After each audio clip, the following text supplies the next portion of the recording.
Good evening, good morning, good afternoon regarding the time you're watching us. My name is Mwangi Mwaniki and this is Mind and Mike podcast, and we are introducing a new segment known as Matters of the Heart, where we'll be discussing about relationships and love, matters that concern love. And we are going to also have a new podcast host. She's going to be my co-host. We are going to host the show together. So ukimwona hapo usishangae ni nani. So she's going to be part of us, part of this journey. We continue growing. Ndio huwa nawaambia kila time ukiwatch hii podcast, make sure that you have gone a step further to share to people so that they can see and get interested to know what we discuss and what we do here. We do it best to the best of our abilities. So mkitu support tunaendelea tu kugrow. So today as I've said, we are going to look at some of the matters of the heart, and today we are just going to look about just general feelings about love. Tutaulizana maswali hapa to discuss, and then itakuwa hivyo. Maybe we'll know the day, maybe Monday. Yes, itakuwa every Monday. That is when we'll be uploading a new video podcast. Right about now, nataka my co-host ajiintroduce. Sitaki kuambia jina, awaambie so that we can go ahead or we can get into our topic of today.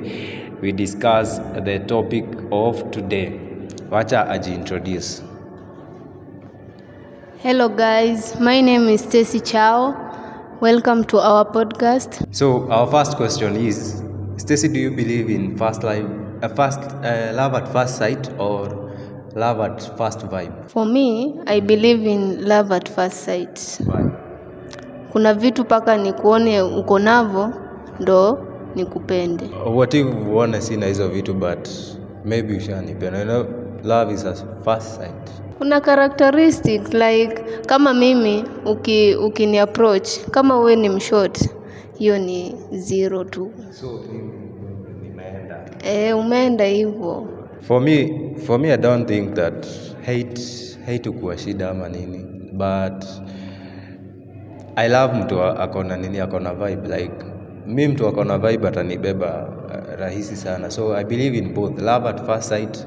Maybe nitamuona nimpende, na vile atakuja na vibe itabidi ni kama amenibeba pia. So mambo na hate I don't care. Like if nimekupenda, okay, I'm an introvert, so if nikupata wewe like uko na vibe na nimekupenda at first sight, so nishaenda na wewe, hiyo ni kitu like imeenda. Or ni kuapproach, for men ni kuapproach. So if ni get kuona hiyo vibe yako, it will be easy, rahisi sana kufanya nini, itakuwa rahisi sana kuenda na wewe or to be with you, and hapo ndo itakuwa mwanzo wa hiyo love yetu ama hiyo relationship yetu.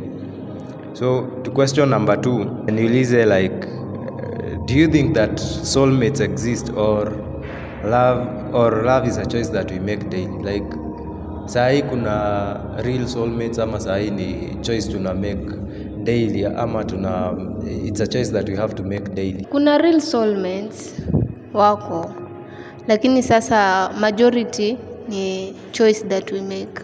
Lakini real soulmates wako, they do exist. Yeah. I didn't know. Sijui, okay, ni rare, pengine iko, mi sidhani wako, but okay, for me I think ni rare. Si kitu unaweza find, you're get. So siku hizi ni kama watu wamecommodify love. It's like a commodity that I have to give you this, na wewe unipatie kitu kingine ndo tukue tupate kuwa soulmates.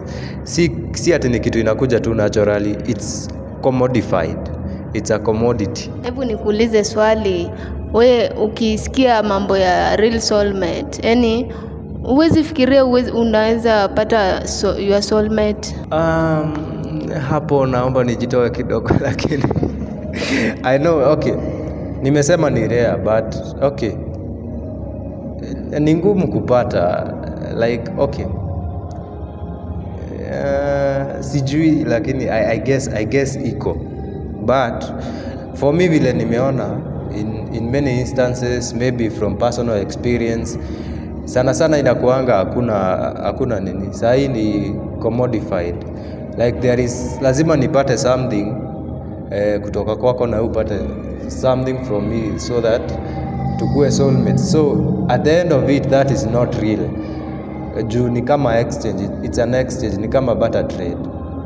Hivyo ndo mimi naionanga. Ni venye siku hizi watu wameweka love kama biashara.